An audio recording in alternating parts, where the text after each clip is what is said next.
Hello everyone, welcome to the channel. आज इस video में हम देखते हैं क्रॉप्स ऑफ इंडिया क्या क्या होते हैं और उनसे जुड़ी हुई ट्रिक्स। ट्रिक्स कुछ आपकी इस तरह की रहेंगी। तो आगे बढ़ते हैं। देखो इंडिया में जो क्रॉप्स होते हैं उनको बेसिकली दो तरह से क्लासिफाई किया जाता है। एक तो ये तरीका होता है कि वो किस महीने में बोए जाते हैं, सो किए जाते हैं, और किस महीने में हार्वेस्ट किए जाते हैं, उस हिसाब से एक क्लासिफिकेशन की जाती है। दूसरा तरीका होता है कि हम जो प्लांटेशन कर रहे हैं प्लांट्स को, वो किस काम आएंगे और उनको किस पर्पज से कर रहे हैं, इसलिए भी क्लासिफिकेशन होता है।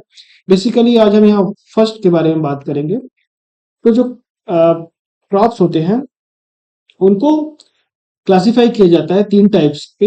ये डिपेंड होता है वो किस महीने में बोए जाते हैं। तो जो तीन टाइप्स होती है, पहली होती है खरीफ क्रॉप, दूसरी होती है राबी क्रॉप और तीसरी होती है ज़ैद क्रॉप। सबसे पहले आता है आपका खरीफ क्रॉप। खरीफ क्रॉप ऐसे क्रॉप होते हैं जो कि रेनी सीजन में बोए जाते हैं। जब बरसात आती है जून जुलाई में, तब इनको बोया जाता है और इनको इनकी कटाई जो है, इनका हार्वेस्ट जो है सितंबर अक्टूबर में होता है। इसके एग्जांपल्स हैं पैडी यानी कि राइस, सोयाबीन, मिलेट, मेज और कॉटन। क्योंकि ये रेनी सीजन में बोए जाते हैं तो जाहिर सी बात है इनको पानी थोड़ा ज्यादा चाहिए होगा, इसीलिए इनको रेनफॉल जो है 100 सेंटीमीटर से ज्यादा चाहिए होती है। और ये टेम्परेचर लगभग 25 से 30 डिग्री सेल्सियस चाहिए होता है। इनमें बहुत सारे एग्जांपल्स होते हैं, जैसे पैडी है, सोयाबीन है, मिलेट है, मेज है, कॉटन है। तो कुल 8 एग्जांपल्स आपको बताता हूं और उसकी ट्रिक जो है वो कुछ ऐसी है। महर के गधे ने दिल के लिए बाजा बजाया।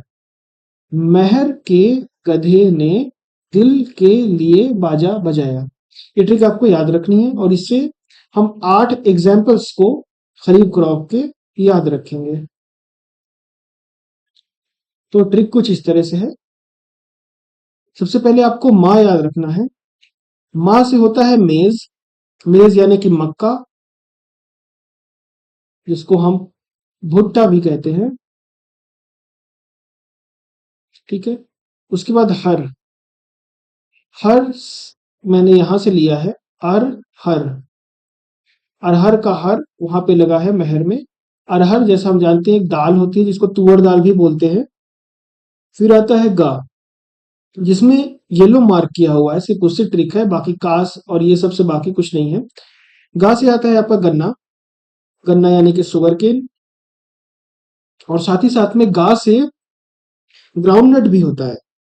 ग्राउंडनट का मतलब होता है मूंगफली। ये दोनों गा से होते हैं। इसके बाद आता है धा। धा मतलब धान। धान मतलब पैडी, जिससे चावल निकलता है, राइस। ये भी एक तरह का खरीफ क्रॉप है, बहुत ही फेमस खरीफ क्रॉप है। इसके बाद आता है दिल। दिल का नाम मिलता जुलता है तिल से, क्योंकि ऑयल सीड को हिंदी में तिलहन बोलते हैं। तो तिलहन को हम ऑयल सीड बोलते हैं, इसीलिए इसका दिल को तिल से मिलाया हुआ है। इसके अलावा आपका आता है कॉटन। यहाँ पे के लिए में के जो है वो कॉटन को बताता है। कॉटन मतलब रुई। इसके बाद आता है आपका बा और जा। बा मतलब बाजरा और जा मतलब ज्वार। बाजरा और ज्वार को मिला के मिलेट क्रॉप कहा जाता है। एक तरह की प्रजाति है जिसमें बाजरा क्रॉप भी आता है और जिसमें ज्वार क्रॉप भी आता है। तो ये आपकी ट्रिक है। महर के गधे ने दिल के लिए बाजा बजाया। उसके बाद सबसे फेमस जो आपका खरीफ क्रॉप है वो है राइस। राइस को थोड़ा सा आप डिटेल में और जान लेते हैं, क्योंकि इसके क्वेश्चंस थोड़े डिटेल में आते हैं। खरीफ क्रॉप है इसीलिए इसको टेम्परेचर जो है 25 से 30 डिग्री सेल्सियस चाहिए होगा। और राइस की खेती करने के लिए ज्यादा पानी चाहिए होता है, तो हमको रेनफॉल जो है 100 सेंटीमीटर से ज्यादा चाहिए होगी। राइस जो है एक वाटर इंटेंसिव क्रॉप है। इसकी खेती करने में बहुत ज्यादा पानी लगता है। हमारे देश में सबसे ज्यादा राइस प्रोड्यूसिंग स्टेट जो है, नंबर 1 में वेस्ट बंगाल आता है, नंबर 2 में यूपी आता है और नंबर 3 में पंजाब आता है। राइस की खेती करने का हमारे देश में वैसे आमतौर पे दो तरीके होते हैं। हमारे देश में जो सबसे कॉमन तरीका है वो, उसको उस तरीके का नाम है Japanese transportation technique.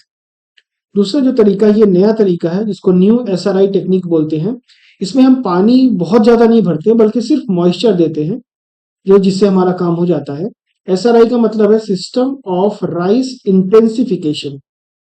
System of rice intensification, इसकी शुरुआत मडागास्कर देश में हुई थी, और वहां पर इस पर एक्सपेरिमेंट जो है फ्रेंच साइंटिस्ट ने किया था, और तब ये नई टेक्निक बनी थी। आपने इस तरह का हमारे देश में देखा होगा, खरीफ क्रॉप का जब टाइम आता है, तो जब राइस की खेती की जाती है तो इस तरह से पानी भर दिया जाता है और फिर उसमें राइस के पौधे लगाए जाते हैं। तो इस तरह से आपने बहुत देखा होगा। हमारे देश में फर्स्ट तरीका जो है आपका ये वाला जैपनीज ट्रांसपोर्टेशन टेक्निक, ये इस्तेमाल होता है। बाकी ये नई टेक्नोलॉजी अभी उतनी ज्यादा इस्तेमाल नहीं होती है, पहली टेक्निक ज्यादा इस्तेमाल होती है। इसके अलावा दूसरा आप बात करते हैं राबी क्रॉप के बारे में। राबी क्रॉप जो होते हैं, इनको बोया जाता है, सो किया जाता है अक्टूबर नवंबर यानी कि ठंडी के समय पे, और इनकी कटाई जो है मार्च और अप्रैल महीने में होती है। इसके कुछ एग्जाम्पल्स हैं वीट, मस्टर्ड, ग्राम, लेंटिल, बार्ले और पी। जो आइडियल कंडीशन होती है राबी क्रॉप को ग्रो करने के लिए, उनको रेनफॉल थोड़ी कम चाहिए होती है क्योंकि इस समय उतनी बारिश नहीं होती है। तो 50 से 75 सेंटीमीटर करीब इनको बारिश चाहिए होती है, पानी चाहिए होता है। और टेम्परेचर थोड़ा कम रहता है क्योंकि ठंडी का टाइम आ जाता है तो टेम्परेचर थोड़ा डाउन रहता है। इनको याद रखने का ट्रिक है, आज सच में राई ने गेम खेला। आज सच में राई ने गेम खेला, ये इसका ट्रिक है। और इसकी शुरुआत होती है ऐसे, आज सच में राई ने गेम खेला। आज इसमें जो येलो मार्क है सिर्फ उनका ट्रिक है। जैसे जा, जा से होता है आपका जौ, जिसको इंग्लिश में बार्ले बोलते हैं। सा से सरसों, सरसों यानी कि मस्टर्ड। चा से चना यानी कि ग्राम। राई, राई को राई ही बोलते हैं। ग, गे से गेहूं। और माँ, माँ से होता है आपका मटर यानी कि पी। इसके बाद सबसे फेमस राबी क्रॉप जो है आपका, वो आपका व्हीट है। सबसे फेमस रबी क्रॉप, क्योंकि ये ठंडी में होता है इसलिए इसको थोड़ा कम टेम्परेचर चाहिए होता है, जैसे 20 डिग्री सेल्सियस। और रेनफॉल थोड़ी कम चाहिए होती है क्योंकि उस टाइम कम रेनफॉल होती है। व्हीट प्रोडक्शन में हमारे देश में नंबर 1 पे है यूपी, नंबर 2 पे है एमपी, और नंबर 3 पे है पंजाब। तीसरी तरह का जो क्रॉप होता है वो उनको ज़ैद क्रॉप बोलते हैं। ये बेसिकली क्रॉप नहीं होते हैं, ये कुछ फ्रूट्स और कुछ वेजिटेबल्स होते हैं। क्योंकि उस टाइम पर खेत में ज्यादा खेती हो नहीं रही होती है तो इसीलिए इनको उस टाइम पर बो दिया जाता है, बो और काट लिया जाता है। जैसे आपका मार्च में, अप्रैल में, मई में, इस टाइम पे इनको खेती करके काट लिया जाता है। इसको स्प्रिंग सीजन बोलते हैं। ज़ैद क्रॉप के एग्जांपल है पंपकिन यानी कद्दू, वाटरमेलन यानी तरबूज, मस्क मेलन यानी खरबूज, और बिटर गार्ड आपका करेले को बोलते हैं। इसमें इसके एग्जाम्पल में कुकुम्बर यानी खीरा भी आता है। ठीक है, आगे चलते हैं। अब हम कुछ प्रीवियस ईयर क्वेश्चंस करते हैं जो कि एसएससी में आए हुए हैं। सबसे पहला क्वेश्चन है कि राइस जो है ये कहाँ से ओरिजिनेट हुई है। जैसे अभी तो हम जानते हैं कि राइस जैसे पूरे दुनिया के लोग बनाते खाते हैं, बट इसकी पहली जो खेती थी वो किस जगह पे हुई थी। तो आपको जान के खुशी होगी कि इसका स्टार्ट हमारे साउथ ईस्ट एशिया से हुई है। वहां से राइस ओरिजिनेट किया है और फिर पूरी दुनिया में फैला है। इसका आंसर है south east Asia. Next question है कि इन इन चारों ऑप्शन में से कॉटन, ग्राउंडनट, राइस और व्हीट में से कौन सा खरीफ क्रॉप है। तो एक बार हम खरीफ क्रॉप का ट्रिक का रिवीजन कर लेते हैं। महर के गधे ने दिल के लिए बाजा बजाया। ठीक है, माँ से होता है आपका मक्का, हर से अरहर यानी तुअर दाल, गा से गन्ना या ग्राउंडनट जिसको मूंगफली भी बोलते हैं, धा से धान यानी कि राइस, दिल यानी तिलहन यानी ऑयल सीड, के से कॉटन, बा से बाजरा और जा से ज्वार। ये ट्रिक है आपकी। तो कॉटन आता है, बिल्कुल कॉटन आता है, का यहाँ पे है। ये खरीफ क्रॉप की ट्रिक है। खरीफ क्रॉप के ट्रिक में कॉटन आता है आपका का में। ग्राउंडनट यानी मूंगफली का में आता है। ठीक है। राइस तो महा खरीफ क्रॉप है। खरीफ क्रॉप की बात करें और राइस की बात ना करें ऐसा हो ही नहीं सकता। तो ये तीनों आपके खरीफ क्रॉप है। लेकिन जो वीट है, ये वीट आपका रबी क्रॉप है। तो इसका आंसर क्या हो जाएगा? 1, 2 एंड 3। अगला क्वेश्चन है कि जो आइडियल कंडीशन होती है राइस कल्टीवेट करने के लिए वो क्या होती है। जैसा कि हम जानते हैं, सॉरी, कि जो राइस होता है ये आपका महा खरीफ क्रॉप है। खरीफ क्रॉप, ठीक है। तो इसको वो सारी कंडीशन चाहिए होती है जो खरीफ क्रॉप को आमतौर पे चाहिए होती है, यानी कि रेनफॉल 100 सेंटीमीटर से ज्यादा। उसके अलावा टेम्परेचर थोड़ा सा बहुत कम ना रहे, 25 से 30 डिग्री के आसपास रहे। तो 100 सेंटीमीटर से ज्यादा रेन यहाँ पे बोला हुआ है, यहाँ पे बोला हुआ है, और टेम्परेचर 25 से ज्यादा बोला है, तो बिलो नहीं होगा, अबव होगा। तो इसका आंसर हो जाएगा आपका सी। इसके बाद बोला है कि इनमें से कौन सा खरीफ क्रॉप नहीं है, यानी कि हमसे इनडायरेक्टली पूछ रहा है कि इनमें से रबी क्रॉप कौन सा है। राइस क्या खरीफ क्रॉप है? बिल्कुल है। मेज, तो महर में, तो माँ तो मेज ही है, मक्का। ग्राउंडनट, गधे का गा जो है वो ग्राउंडनट है और गन्ना है, तो ये भी है। इसका आंसर होगा मस्टर्ड। मस्टर्ड जो होता है वो रबी क्रॉप होता है, ना कि खरीफ क्रॉप। इसके बाद पूछा हुआ है कि which crop occupies the largest area in India. हमारे देश में बहुत सारे क्रॉप्स की खेती होती है। उन सारे क्रॉप्स को अगर कंपेयर किया जाए तो सबसे ज्यादा एरिया में किस क्रॉप की खेती होती है। तो इसका आंसर है आपका राइस। राइस की सबसे ज्यादा खेती होती है हमारे देश में, एरिया वाइज। एरिया वाइज बात किया जा रहा है कि सबसे ज्यादा एरिया पे राइस की खेती होती है। उसके बाद है कि which region is known as the rice bowl of India. जहां पर राइस इतना होता है कि उसको राइस बाउल ऑफ इंडिया बोला जाता है। इसका आंसर है आपका तमिलनाडु और केरला रीजन। केरला और तमिलनाडु रीजन को राइस बाउल ऑफ इंडिया कहा जाता है।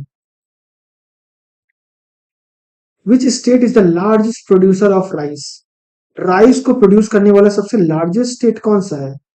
सॉरी, सबसे बड़ा स्टेट जो राइस प्रोड्यूस करता है वो वेस्ट बंगाल है। हमने देखा था, सब नंबर 1 पे वेस्ट बंगाल आता है, नंबर 2 में यूपी आता है, नंबर 3 में पंजाब आता है।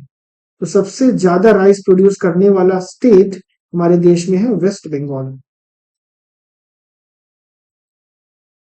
विच organise which organism can serve as bio fertiliser for rice crop. Rice, धान की खेती के लिए कौन सा ऑर्गेनिज्म जो है बायो फर्टिलाइजर का काम करता है। ये एक फैक्ट है, ये आपको याद रखना है। Blue green algae. Blue green algae एक एल्गी होती है जो कि ब्लू ग्रीन दिखती है, इसलिए उसका नाम रख दिया गया ब्लू ग्रीन एल्गी। ये बायो फर्टिलाइजर का काम करती है राइस क्रॉप के लिए, यानी कि फर्टिलाइज नेचुरली फर्टिलाइजर देती है उसको, इससे राइस क्रॉप को फायदा होता है। Which state has the highest productivity of rice. दो टर्म होते हैं, एक तो होता है प्रोडक्शन, दूसरी होती है प्रोडक्टिविटी।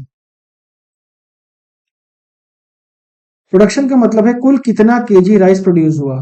प्रोडक्टिविटी का मतलब है कितना केजी राइस प्रोड्यूस हुआ पर हेक्टेयर में, यानी कि हम यहाँ पर एक क्वांटिफाई कर दे रहे हैं कि एक हेक्टेयर में कितना ज्यादा से ज्यादा राइस प्रोड्यूस हो रहा है, उसको हम प्रोडक्टिविटी बोलते हैं। तो प्रोडक्शन में तो नंबर 1 में आपका वेस्ट बंगाल आता है, लेकिन प्रोडक्टिविटी में एक्चुअली में नंबर 1 में आता है पंजाब। पंजाब में सबसे ज्यादा प्रोडक्टिविटी है राइस की, लगभग 4000 के आसपास है। 4000 KG per hectare rice produce होता है पंजाब में। वेस्ट बंगाल में भी होता है बट इससे कम होता है। तो प्रोडक्टिविटी में पंजाब आपकी नंबर 1 है। इसका आंसर है आपका पंजाब। इसमें 4000 केजी पर हेक्टेयर राइस होता है 2020 के डाटा के हिसाब से, और ये सबसे ज्यादा है राइस की प्रोडक्टिविटी में इंडिया में। अगला क्वेश्चन है which of the following when is when is rabi crop sown. Rabi crop को कब बोया जाता है? तो ये तो हम जानते हैं कि ये विंटर में बोया जाता है। विंटर कब आती है हमारे देश में? अक्टूबर नवंबर। तो ये विंटर में बोया जाता है। इसका आंसर होगा अक्टूबर एंड नवंबर। अगला है which is the highest wheat producing state in India. हमारे देश में सबसे ज्यादा वीट प्रोड्यूस किए जाने वाला राज्य कौन सा है?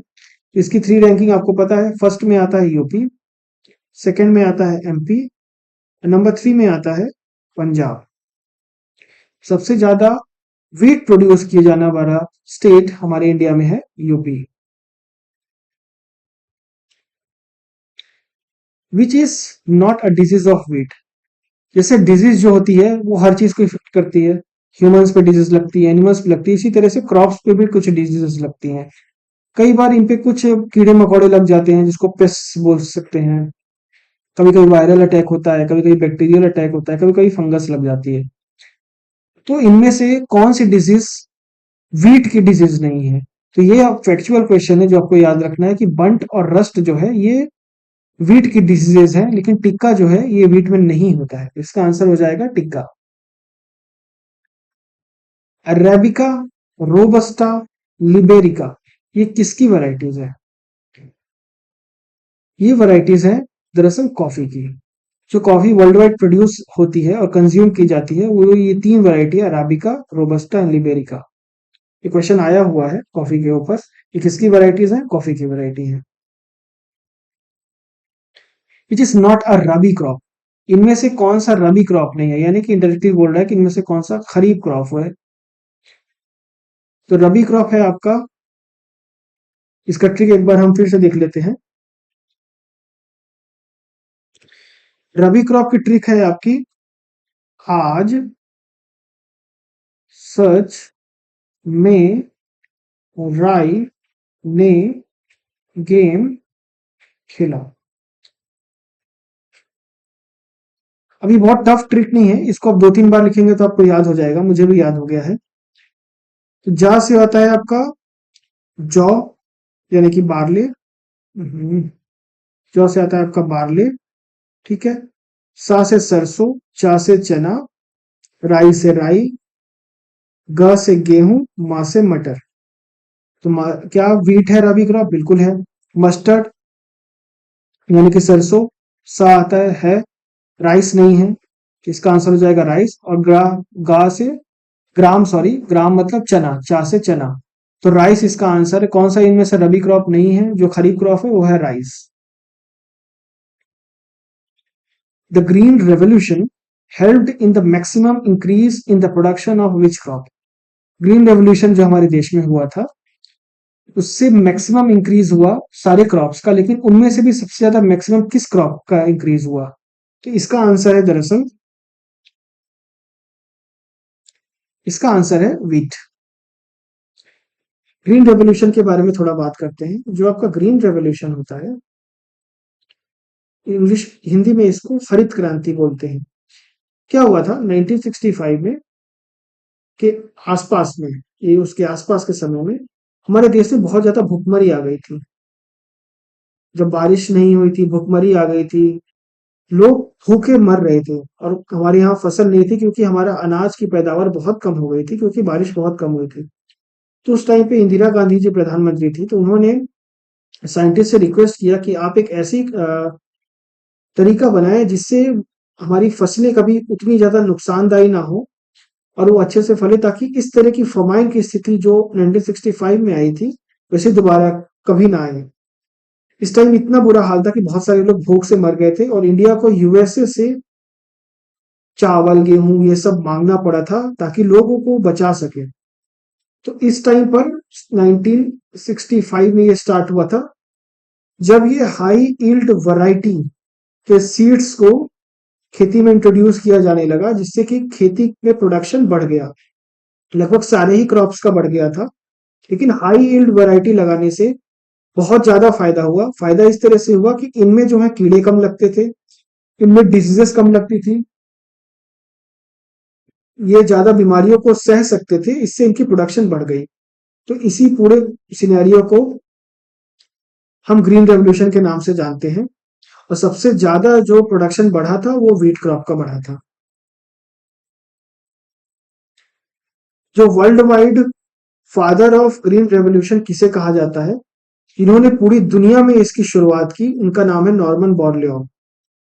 जब ये इंडिया में आए तो इंडिया में इनका साथ दिया, उनका नाम था एम एस स्वामीनाथन ने। तो एम एस स्वामीनाथन का अगर आप नाम सुनते हैं तो इनका नाम भी ग्रीन रेवोल्यूशन से जुड़ा हुआ है इंडिया में। लेकिन वर्ल्ड वाइड में जिन्होंने ग्रीन रेवोल्यूशन की शुरुआत की, ग्रीन रेवोल्यूशन को पूरी दुनिया के सामने लाया और उनको बताया कि इसके बहुत सारे एडवांटेज हैं, वो है नॉर्मन बोरलॉग, और इनको ही फादर ऑफ ग्रीन रेवोल्यूशन कहा जाता है। Who is the father of blue revolution? Blue जो है, ब्लू रेवोल्यूशन जो है, ये आमतौर पे फिश फिशरीज से जोड़ा जाता है इसको, क्योंकि जैसे फिशेस जो है वो पानी में रहती हैं और पानी आमतौर पे ब्लू दिखता है, इसीलिए इस रेवोल्यूशन को ब्लू रेवोल्यूशन कहा गया, ताकि फिशरीज का प्रोडक्शन बढ़े और पैसे ज्यादा आए। इसके जनक कौन है, इसके फादर कौन है? इसके फादर है हीरालाल चौधरी। ब्लू रेवोल्यूशन के फादर है हीरालाल चौधरी। ठीक है। इंडिया जो है हमारा फर्स्ट रैंक पे आता है in the world for milk production. Question है कि जो मिल्क प्रोडक्शन हमारा देश करता है वो पूरी दुनिया का कितना परसेंट होता है? लगभग 20% है। जो लेटेस्ट डेटा हमारे पास मौजूद है, उसे लगभग 20% जो है वर्ल्ड में मिल्क प्रोडक्शन इंडिया में होता है। इसका आंसर है आपका 20%। लास्ट क्वेश्चन है, who is the father of white revolution? White revolution milk से जुड़ा हुआ है, क्योंकि मिल्क व्हाइट होता है। तो व्हाइट रेवोल्यूशन जो हमारे देश में हुआ, जिसकी वजह से हमारा कंट्री पूरे वर्ल्ड में फर्स्ट रैंक पे पहुंच गया, उसके फादर कौन है? उसके फादर है वर्गीस कुरियन। वर्गीस कुरियन जी की वजह से व्हाइट रेवोल्यूशन बहुत सक्सेसफुल रहा और हमारा देश फर्स्ट रैंक पे आ गया in the world in milk production, और पूरे वर्ल्ड का 20% मिल्क प्रोडक्शन इंडिया में होता है, जो कि बहुत ज्यादा है। तो इस तरह से आपके सारे क्वेश्चन जो क्रॉप से जुड़े हुए थे यहाँ पर खत्म होते हैं। और बेसिकली आपने ट्रिक सीख लिया, ट्रिक को आपको एक दो बार रिवाइज कर लेना है, उससे काफी इजी हो जाएगा आपको याद रखने के लिए, बहुत इजी है। और इस तरह के सारे क्वेश्चन खत्म हो जाते हैं। Thank you.